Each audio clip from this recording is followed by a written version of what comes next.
Welcome to our channel. Tom Hanks's daughter seeks answers about her complicated mother, Hie Hanks, the daughter of actor Tom Hanks and his first wife, Susan Dillingham, begins her debut book, The 10, with two epigraphs. One is from Joan Didion on being formed by the landscapes she grew up in, and the other is from Georgia O'Keeffe, where I was born and where and how I have lived is unimportant. It is what I have done with where I have been that should be of interest. The question of how we are shaped by childhood environments or are free to cut our own path reverberates throughout the book and constitutes a gentle rebuke to any reader who might dismiss the author as a nepo baby. Hanks cannot and doesn't want to escape her lineage, and her new book stands on its own as an intelligent, searching work of memoir. Hanks was born in Los Angeles in 1982. Her mother struggled with addictions and mental illness. Her parents divorced when her first name is Elizabeth, was 5. She and her older brother, Colin, lived with their mother in Sacramento while their father lived in Los Angeles, remarried, and had 2 boys with his second wife, the actress Rita Wilson. Hanks describes her childhood as tumultuous and bewildering, the years filled with confusion, violence, deprivation, and love. When her mother finally got sober, she replaced drugs and alcohol with a fervent evangelical Christianity. After her mother's periodic emotional violence spilled over into physical assault, Hanks went to live with her father and his new family.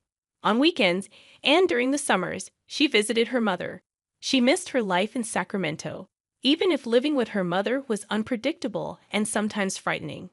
But in Los Angeles, she struggled in school and felt like a misfit. Suddenly, I lived in a house where the phone never stopped ringing, and the doorbell was constant, she writes. I was transformed from the younger sister of a mysterious older brother into the older sister of 2 younger brothers.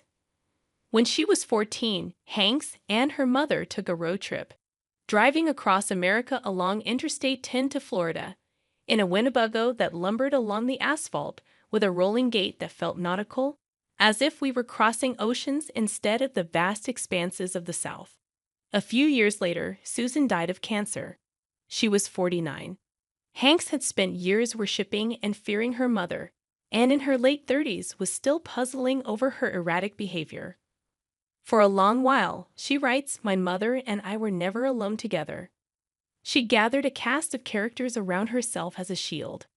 For years, she had believed that my father was paying people to spy on her, following her and tapping her phone lines.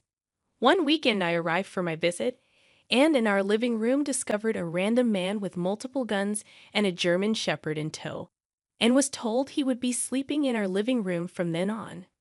That was also when I started finding guns everywhere in the old sewing box where we kept the remote controls for the television, for instance.